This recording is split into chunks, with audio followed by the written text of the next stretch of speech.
Ladies and gentlemen, please welcome the Amazons.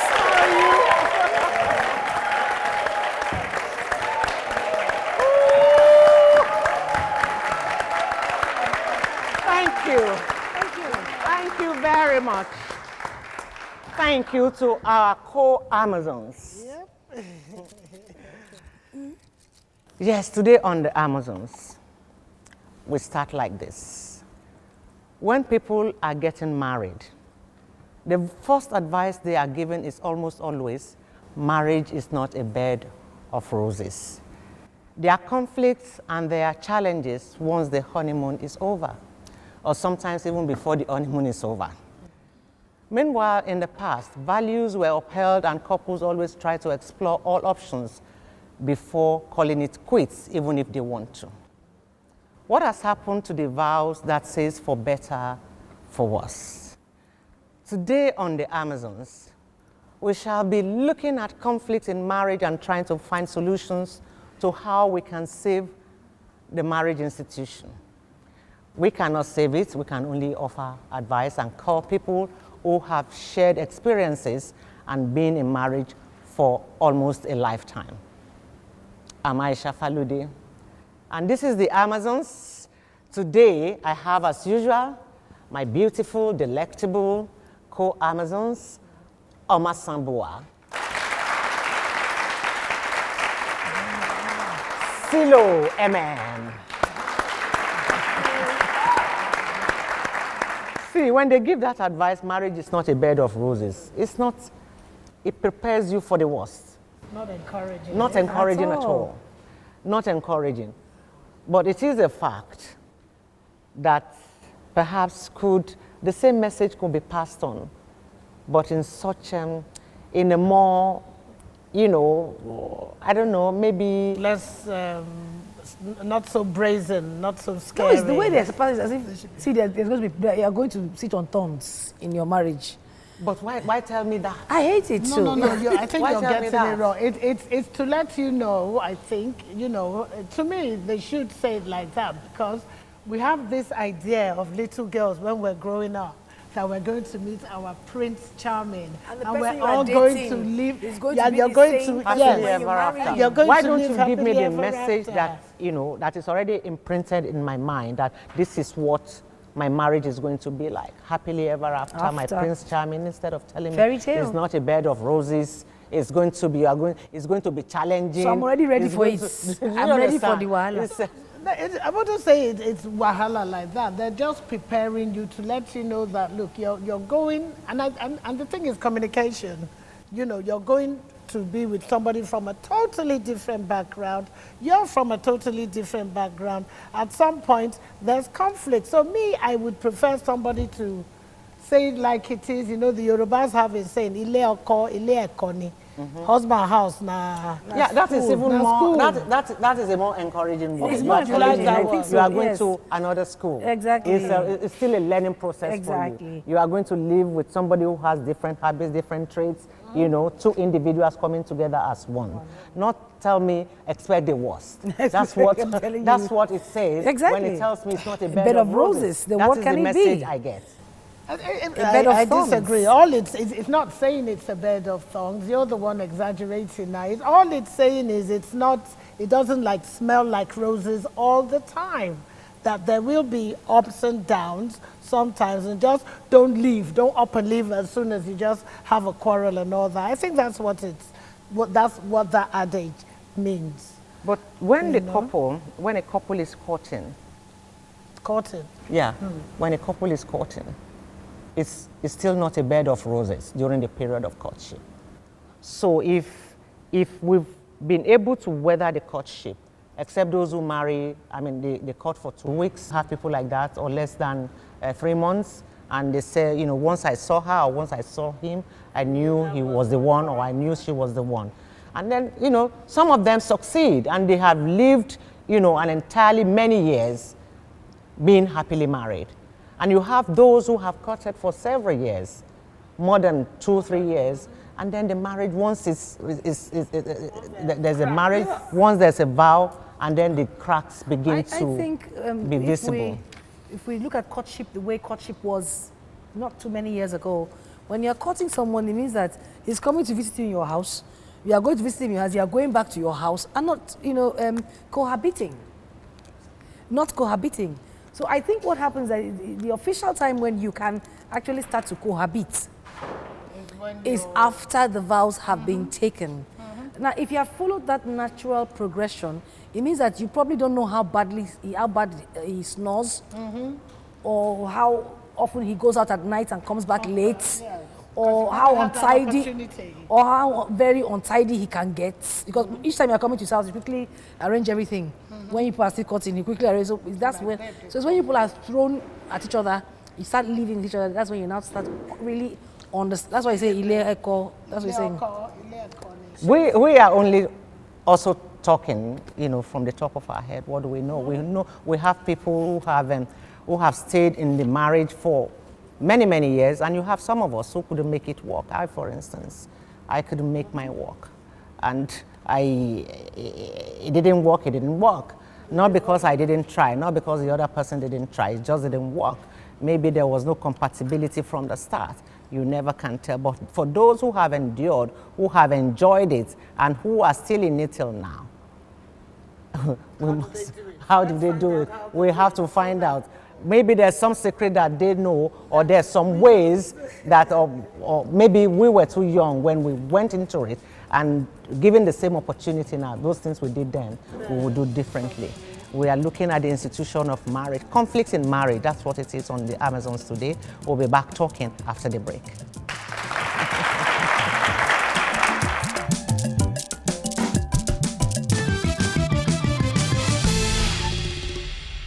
I think marriage is a partnership. It's a partnership. It's a and partnership. if you don't bring up your wife in a very good way, you will suffer it at the end. If you make her not to be empowered or fruitful and to help you, you will suffer it. I'm telling you.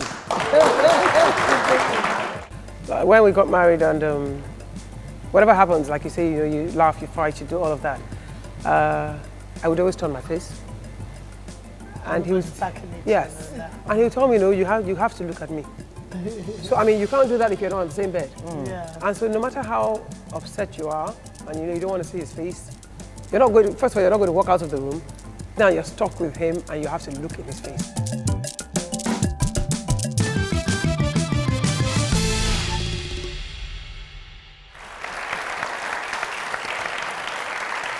Welcome back to the Amazons, where today we are discussing conflicts in marriage, how to resolve such conflicts, how to make the marriages work, and how to, cohabit in a loving, for better, for worse, they say, how to really make those vows work, both for the man and for the woman, and make your marriage enjoyable. And we have people who have been in the institution of marriage for several years. They have made it work. They are still working on it, and it is working for them.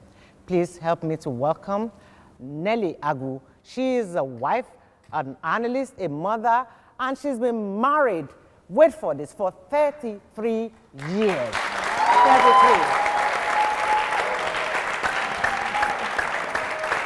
Hello, NELLY. Hi. How are you? Please have a seat. For us, it is an achievement.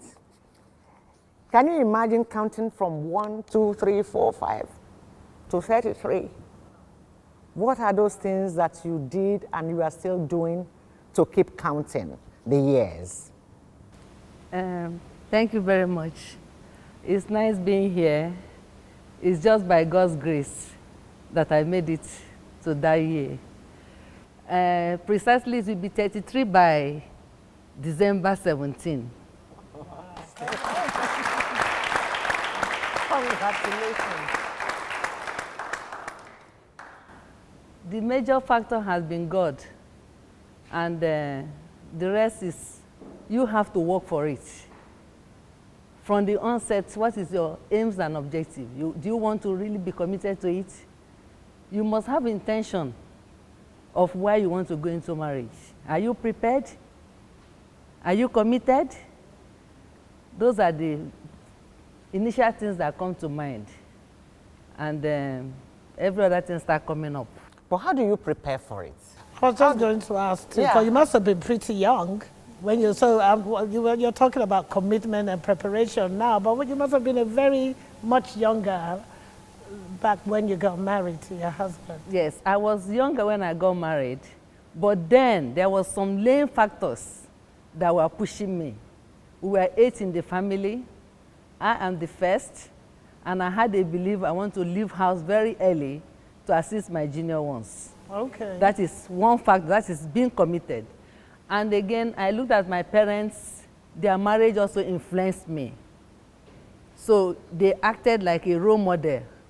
And I felt if they could stay and remain there, I want to experience it. That's why I say, are you prepared? Are you committed? Do you know what you are going into?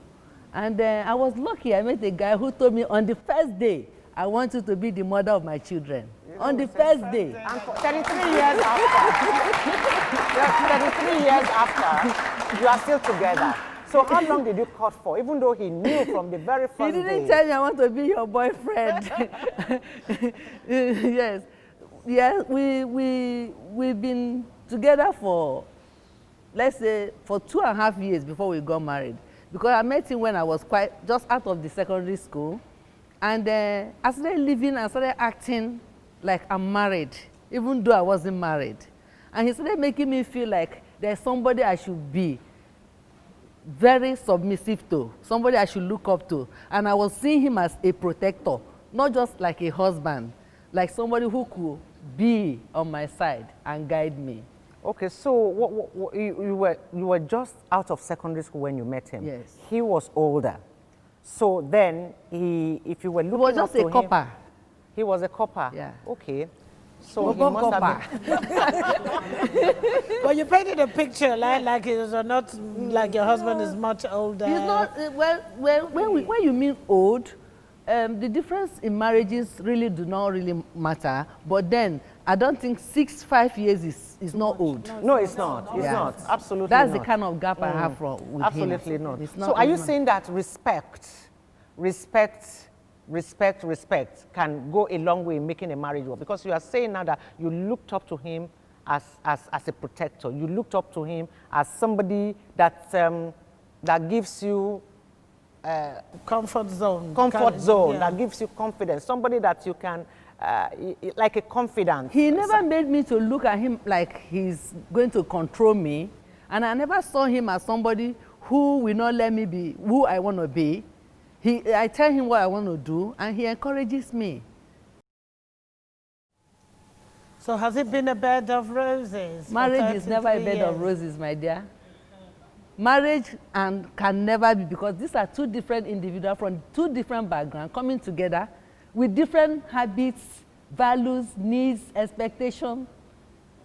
And they are coming together. It's only giving room to tolerance, acceptance, bending here and there, trying to adjust and not being controlling, not trying to change Aisha from who Aisha is to who you want the person to be. No. Force. You have to play along. It can never be bed of roses.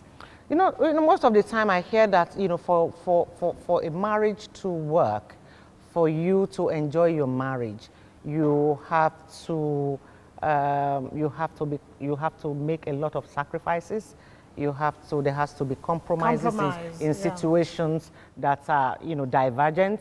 How much of it did you experience? Divergent situations that someone has to make compromise. And who was making more of the compromises in the situations? I will tell you the truth. It's bitter.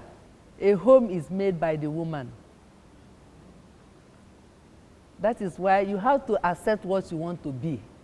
It's either you want to be in. I read an article where in the 50s, 60s, 70s, our mothers, what they went through in marriage, there has been a generational changes. Yes. And Western civilization has really affected our African marriage. Before it is for better, for worse, now it's not like that. When I say a woman gives more of the sacrifices, you are leaving your parents. I'm Nena AGWU. I came and I'm answering Mojida Nisa. I have dropped my maiden name, I'm going to meet a man who is from another family. So in all, a woman making sacrifice does not make you a slave. What it makes you is that you are a woman, a mother, a molder of character, both to the man and everything. At times they say, oh, she's not the one marrying the man. It depends on how you control your home. You have to be that model, a model.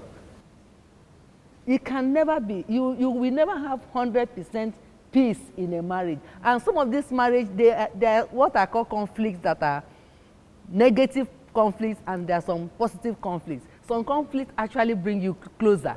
Yeah, some conflicts, if not properly managed, drift you apart.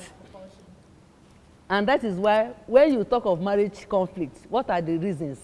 You have marriage conflicts because some issues, stress, tensions that have been lingering are poorly managed. Or they are not kept within you. They are poorly managed. They are poorly managed. Sweep them under the table. Oh, okay. This issue have been lingering, but you think you can just keep a blind eye to it. But when you keep a blind eye, they keep on boomeranging. And it is very much encompassing. If we today discuss this issue, we will not live here. Okay. What about the external forces as well? You know, when you are talking of conflict in marriage has various dimensions. I started by telling you there are things that led to, if you know the conflicts in marriage, you first of all ask what are those things that could lead to conflict in marriage.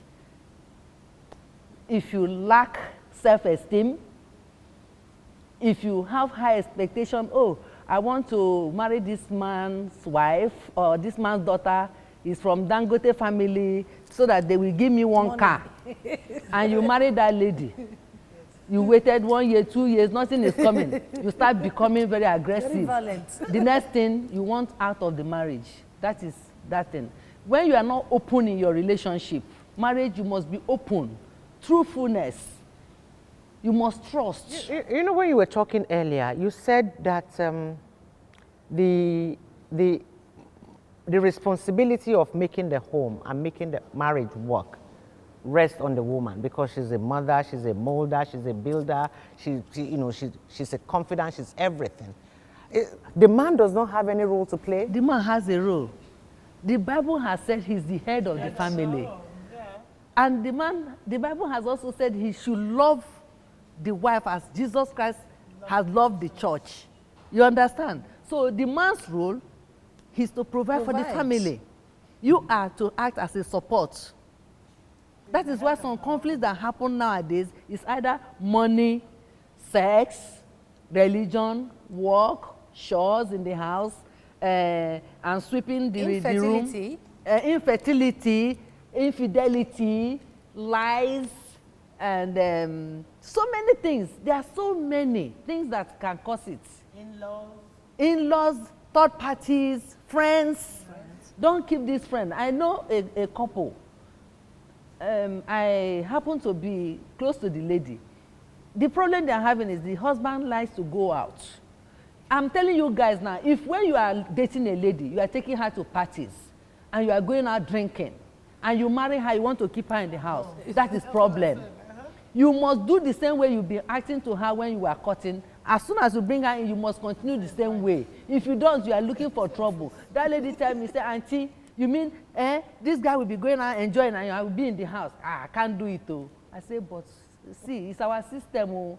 If you want your home to work, you have to pipe down low. You cannot wear the same trouser with him. That is why I said it's the woman that controls the house. You cannot compete with the man. No. You can't compete with a man. They are always the boss. But what I don't like is you can't suppress my own ideas. Oh. So how do you make him, how do you make him agree to your own ideas, even when? While I was in my College of Education in Ijebu, I contested student unionism. I lost. I came to LASU. I contested student unionism. Before I went there, I was already married. And I told him, I said, I lost this thing when I was in College of Education. I want to have a stinge again. Then I went. He supported me. He was bringing me down to LASU, no campus. I was going to campaign in the night. He was going around with me. He was supporting me. He was supporting me because he knew what I like. It has to do with the manner and the approach. You don't have to be mouthy. No nagging. But watch your mouth. I'm telling you, because they said soft words softens the heart. And no matter how annoying or whatever you may be, choose your word where you are. Sometimes I can tell, even at this old age, that when issues comes up, At that time. At that time. even forever, I won't talk. Because I know if I talk, it will be explosive. So learn how to. In fact, some people will even go and carry water and put in their mouths so that they will not talk.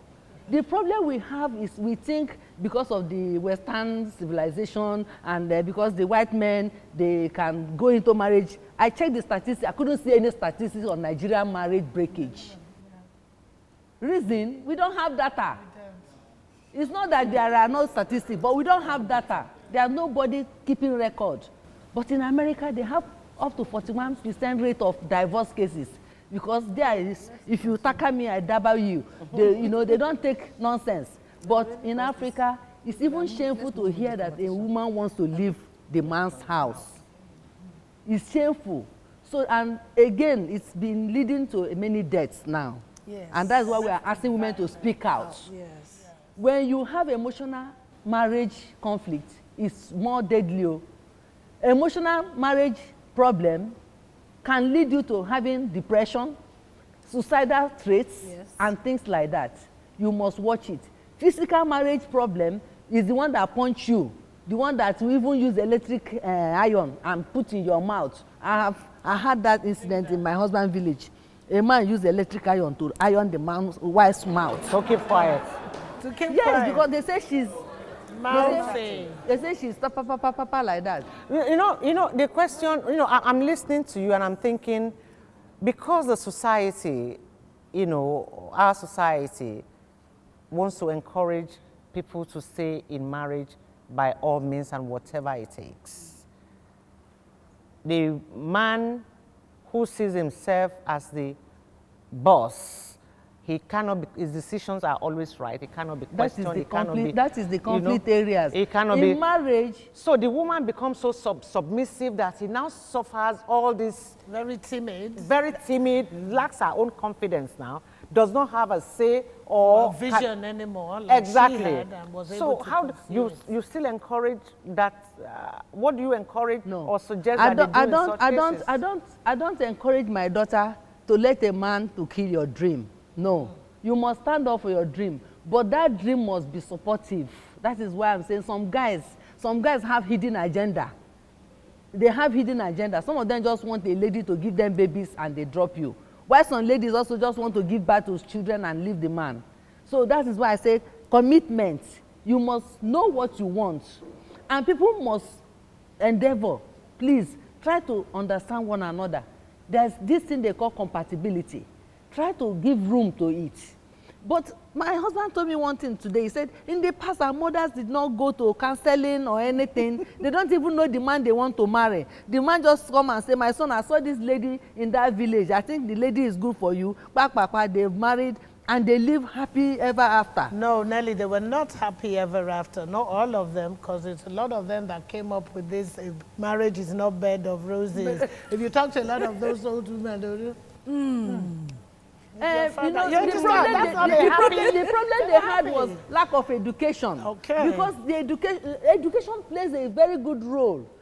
Don't say because you are a trader, you want to go and marry a graduate. If you marry that graduate, in future you will have problems. Yes. You will lack things that she has been exposed to. She has been exposed to good life. She has been exposed to, respectability and everything. And you are timid, it takes you out. You cannot even know how to use knife and fork to eat.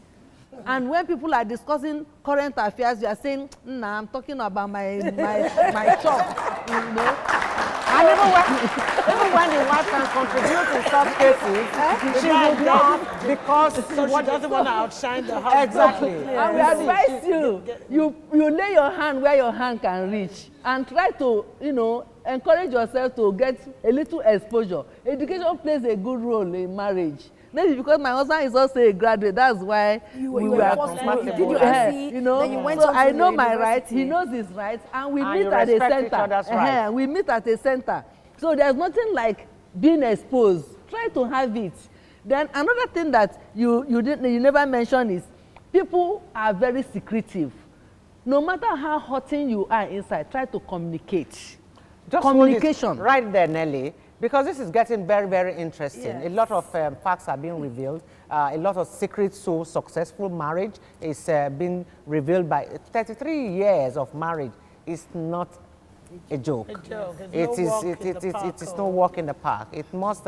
So when Nelly is talking, we have to listen and learn from her. We will be right back because another guest will be joining us. Another woman who has made success of her own marriage. Over 20 years of marriage. It's no mean feat. We'll be back after the break. This is the Amazons.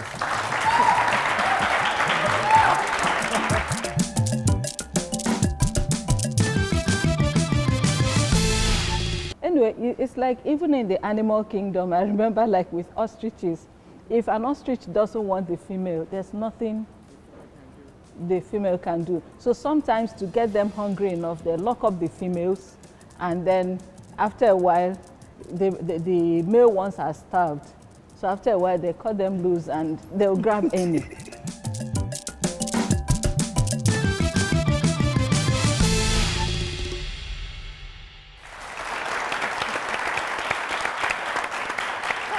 Welcome back to the Amazons, where today we are talking and discussing how to make marriage work, how to resolve conflicts in marriage, how to have a happy home, and how to make success of a marriage.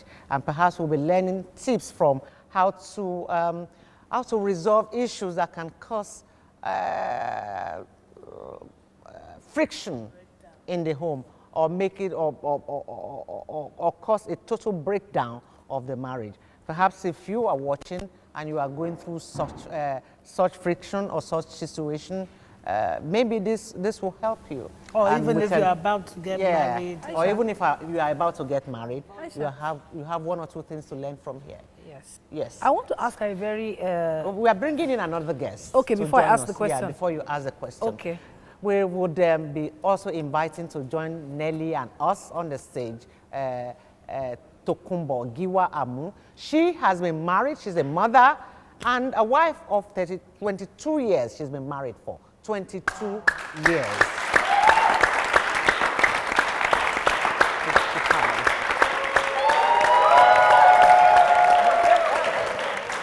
Hi, Tokumbo.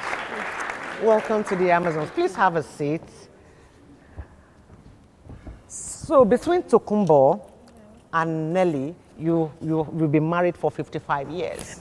55, 33, 22. Oh, that's That's something. That's deep. That's 55. Wow. So what has the experience been like for you for this number of years? Marriage, it's been fun most of the time. It's like telling a story. And you sleep, you wake up, you smile, say hello, fight, cook, argue, make decisions, laugh, play, probably fight again. Make up again. Yeah, make up again, and then so it's actually fun. It's like an adventure. So what keeps you going? What keeps you going? Fighting, making up. What keeps you going? The fact that we're friends, I think that's the most important thing. That you're friends and that you can laugh together. So that's really what's important. I wanted to ask a question before Okay, go Aisha ahead, that's called you in. right. The question was actually was going to be thrown at Nelly. I wanted to ask you if you sleep on the same bed with your husband, if you've slept on the same bed with your husband all through. You share the same bedroom, you share the same Not necessarily matrimonial share, but bed. you sleep on the same bed. Yes, we do, but with comma. We have a room that is master bedroom. I have my room. If there's frictions, sometimes I return to my bed.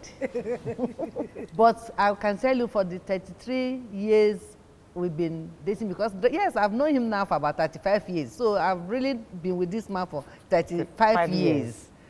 there are some, I will give you the average that maybe for like 30 years, I've been sleeping in one room with him.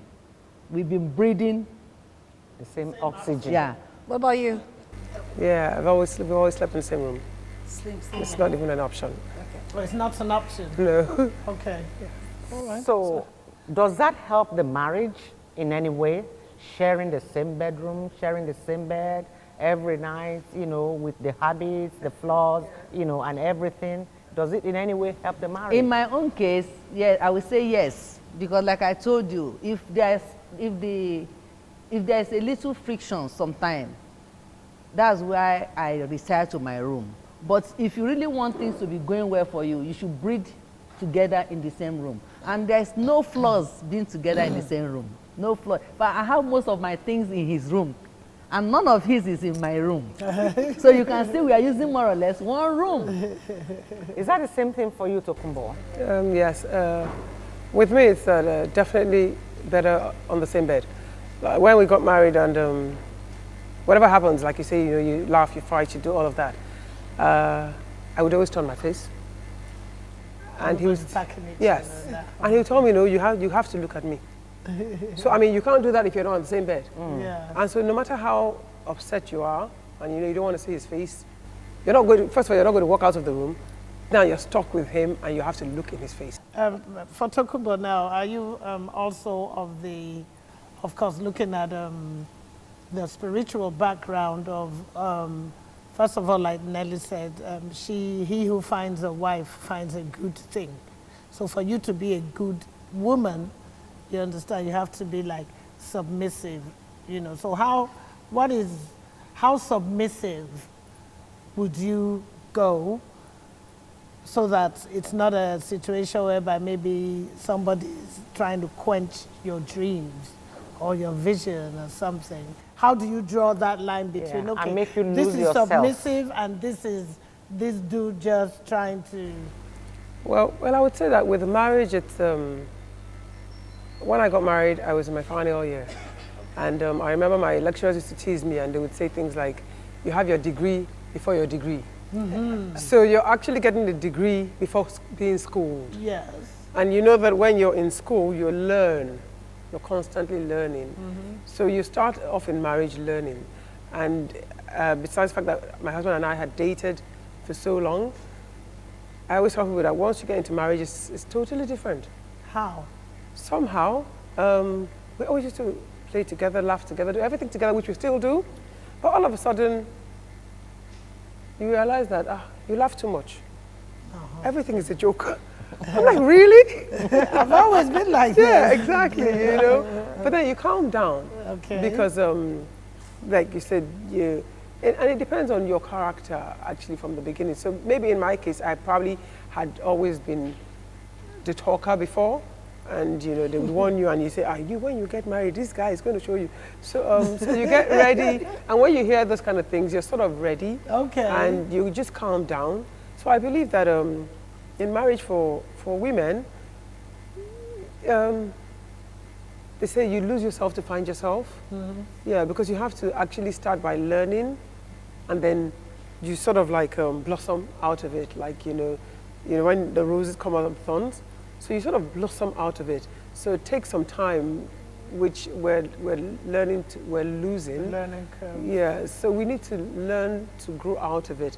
Calm down, and let him think he's having his way. Yeah. Okay, so where does communication come in? Because I hear a lot, you have to communicate if you want this to work.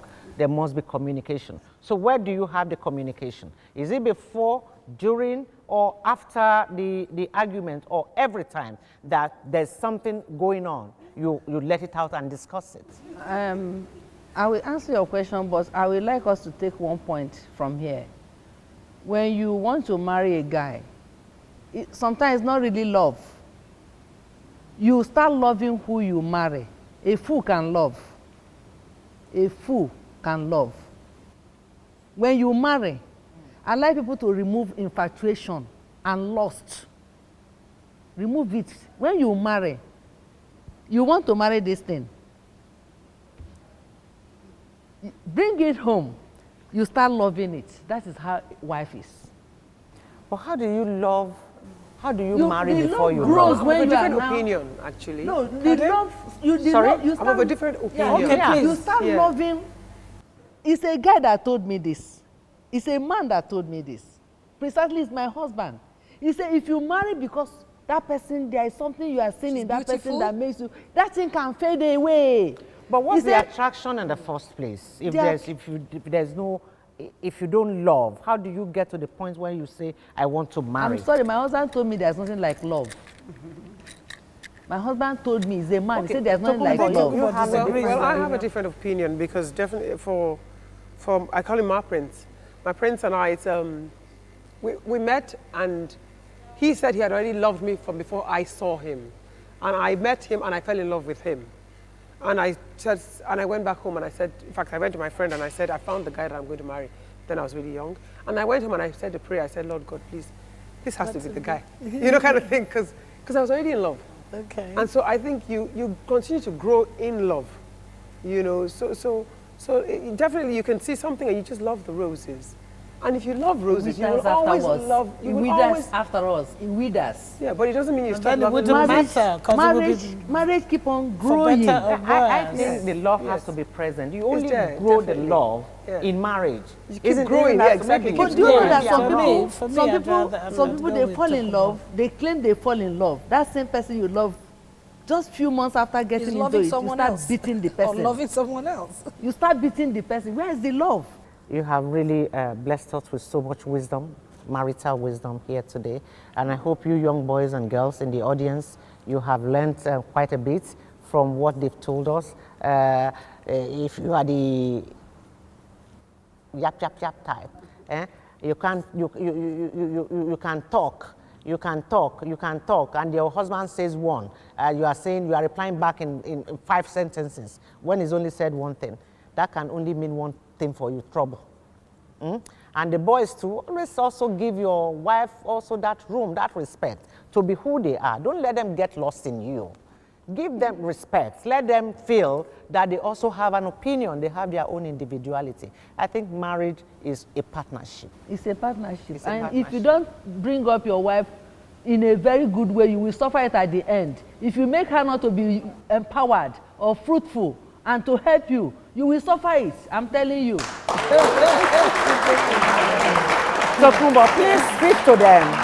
Speak to the young ones here and those people who are at home watching us. I would always say to you, I tell younger people, because like the Bible says, it says, soft answer turns away wrath. So even at home, with your friends, with your husband, with your wife, once you start a relationship, learn to calm down. I tell them, take a breather, breathe in and out first of all, before you say anything. And think to speak with love. Like they say, love conquers all. If you're the one receiving it, how will it sound? Yeah, so you speak with love, you show love. Learn to pray together, no matter how bad things are, no matter how harsh it looks, even if it's just a sing a song, and tell him you sing a song, tell her you sing a song. And you know, you have no choice but to start and laugh together. Learn to laugh together. Learn to laugh together with each other and at each other. You know, it's more fun that way, because then you accept criticisms easier, you know, and my husband is he's my critic. I call him everything, my prince, my forever, my heartbeat, my stylist, my everything, you know, he just, whatever it is.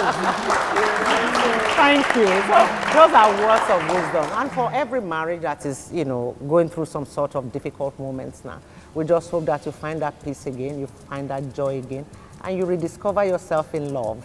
We'll be back after the break. Thank you so much, Nelly. Thank you, Tokumbo, for being part of the Amazon.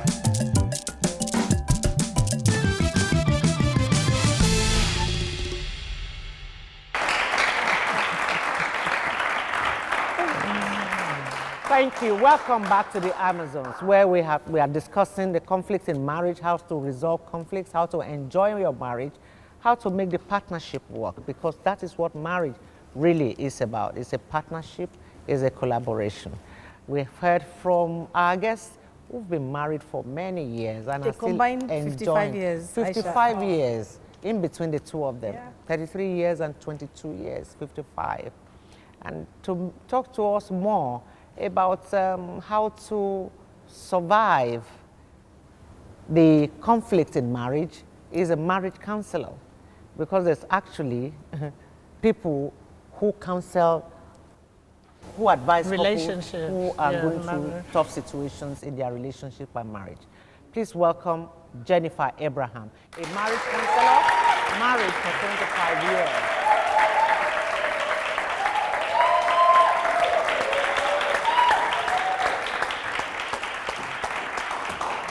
Welcome, ma'am. Please have a seat. You're welcome. Welcome, Jennifer. Marriage counselor, married for 25 years. How does counseling help struggling marriages? It helps you to get past some assumptions you may have made before you got married. You know, sometimes you think, it's just like sending your children on holidays. What do they pick when they go on holidays? They find that all mommies are the same, all daddies are the same. So you're going for counseling. It shows that your problem is not peculiar. You are going to someone else who is going to use the benefit of experience to talk to you, because when you now get past some assumptions you made, things you thought were peculiar to you, you'll begin to give your marriage a chance. In some marriages, Yeah. where conflicts from lack of sex, from the man, the man not being interested in having sex with his wife, and the wife has needs. Anyway, it's like even in the animal kingdom, I remember like with ostriches, if an ostrich doesn't want the female, there's nothing the female can do. So sometimes to get them hungry enough, they lock up the females, and then after a while, the male ones are starved. So after a while, they cut them loose and they'll grab any. You know, so it depends on the woman. Really now has to think, why is this happening? And maybe she's been making it too cheap, and so it becomes a problem. Yes. Maybe she's been too available, and it becomes a problem. Maybe there are also other things like personal hygiene, other Yes. things that might be affecting the man. And when there's poor communication, which is also an area of conflict, Yes. when there's poor communication, the man cannot tell his wife what his problem is. But then Yes. that's where the counselor comes in. A third party who is not supposed to take sides, who listens to both, shows interest in the needs of both, then they can open up to the person. Sometimes it might even be bad breath. Or stress at work. Or Bad breath. Yeah. little things like that, oh, it would be impolite to tell her. Or body odor. Or, yes, things like that. And you feel that, oh, you can't easily tell her, but there are things you can both work at Yes. and clear up.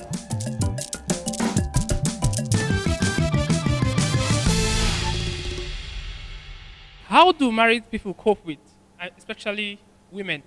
Like, I see you every day, especially those ones that advocate for being in the same room every day. When people don't you guys get bored? Like seeing your husband, seeing one face every day, seeing him on Very boxers important. or singlets, like, you just see this guy every day of your life. How do you cope? How do Okay, let me look at it that when you are married, yeah, it's like a splinter of the family unit you came from. You never got bored of your mom or your dad or your siblings. So now you are now an offshoot, and you are there with someone. You're not going to get bored if you find, maybe during courtship you found you had common grounds, there were things you had in common, things you could discuss together. If you found each other interesting before marriage, and then now you are stuck together, just like you never kicked your brothers or your sisters out, you're not going to be bored. I don't think I'm bored. My problem is not boredom in my family. Marriage. No. How long have you been married? 25 years. 5 years. We'll take another question. So you are not, you don't, when you get married, it's a lifetime, it's supposed Commitment. to be. That's why you have to be ready. So in a lifetime commitment, there's no boredom, there's no tiredness. So we'll take one more question from the audience. I read in one of the dailies how a man wrote that the wife he married for about 7 years was complaining that he is no more interested in their sexual life, that the only time the woman is now giving the husband a timetable, that the only time they can be having intercourse will be only on Saturdays. So I want to know what could lead to that, and what, and again, what can someone be doing to spice up a marriage that will keep the fire keep burning? In every marriage, you have to treat your own marriage as a peculiar one. It might be that they both work during the week. She works up very early. She probably works long hours, and she can only find that time. For a woman who has been with a man for 7 years, once on Saturdays, I don't think it's even such a terrible idea. There might be other times when, you get overexcited and you do things like, I heard you could be spontaneous, yes, and something comes up spontaneously. But at least between yourselves, you agree that at least once a week we must meet. Okay. Beyond that, it could be, you could get excited over one thing or the other, or the way the wife. How do you come arrange to such an agreement? An agreement, so you arrange it. This day of the week. It makes a lot of sense if you work throughout the week and you are always tired, and if you feel like you are going into it because you feel forced, because they say, sometimes they tell the woman, they say, submit. Yes. After a period of submission, you both get tired, if it's just for the sake of submission. Because you ought to enjoy it. Yes. So if it's realistic for you people, for it to be once a week, when she knows that I would have taken my time to relax, I'll have all the time for him. But she's not considering him, because obviously Saturdays will not work for him, knowing that, okay, Saturday is coming, this is the day that I'm allowed. Who works with that? That's why he has to work out, why is she saying so?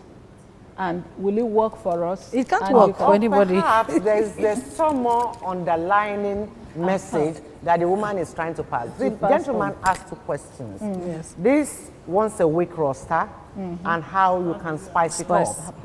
Perhaps the lady is not getting, getting the it's best not out what of the wild. She's not interested. That's it. So, sometimes the man just says he's easing tension. Yes. And the woman herself says she's submitting. Yes. After a while, you just get tired of that whole hypocrisy. Yes, hypocrisy. So, something you're not enjoying. And you have to speak up. But that is also where I would caution women, communicate instead of just saying rash words. Or when it gets to that point, you just say it's only on Saturday. It has to be worked out between two of you. I mean, what I did then, fortunately, it didn't work out, but at least we got that aspect right. When the kids were younger, we always would have a date night, no matter what. A date night means and a date where night and is not out. Yeah. We will go out, we'll get a babysitter. Yes, we will get a babysitter. We'll go to a nice restaurant, talk to each other. So from there, from a nice date night, being pampered, talking, laughing. Of course, when you get home, kids are probably asleep, babysitter, and then everything. And because you're both relaxed, you can so I go think on from there. A date night, not just saying, okay, it's on Saturday, we are going to have intercourse. So I think from a date night, okay, and it's the same thing that could apply here. Okay, you know what? Saturdays could be your date night. Well, date night, we're going to go to the movies. No, I don't think that's what the gentleman was talking about. You have printed, I know, a he's picture talking of the about ideal. intercourse. Yes. Yeah, but... So a date night is an extra. Do you understand? It is not the fact that it is, we have this strict rule. It has to be this day. No, not before, not after. It is this day. But this date night is not telling you this is the day it is. It could have been days before the date night, which is an extra of showing more affection and love to your wife. I don't know if... But oftentimes the date night will lead it's a bonus. But usually there are couples who do lovingly set some days apart. Okay. They will say, oh, okay, on Saturdays, we're for each other. And they look up to it. They look forward to it, They prepare for it that day, you just know, it's going to happen, that kind of thing. Instead of just the usual, I'm submitting and all those routine things. That day you wear special perf, you know, so it depends on individuals, but we just have to have a loving approach to whatever it is. Okay, that's how you spice it up, because they asked, how do you spice it up? How do you spice it up? I think this discussion will be ongoing on our social media platform, Facebook, the Amazons, our Twitter at the Amazons NG, and then Instagram at the Amazons official NG. Continue with the discussion. Jennifer Abraham, you have really, you have given us some insight into how to resolve conflicts in marriage, disagreements, and really put some love back into the marriage where it is waning. And I hope that our young ones, you have learned one or two things from here. For those of you who are in relationships now, and those who are planning to, or even maybe planning marriages, you have learned to know that this marriage is not a bed of roses, like they say, although it is for better, for worse, ideally, but you are going to have challenges. Learn to communicate, learn to work at it, not violently, either verbally or physically. That is a no-no. Thank you so much, Omasan. Thank you. And Sule, thank you. Thank you again, Jennifer. And until we see you again next time, please be good and love one another. Have a very good night. Bye-bye.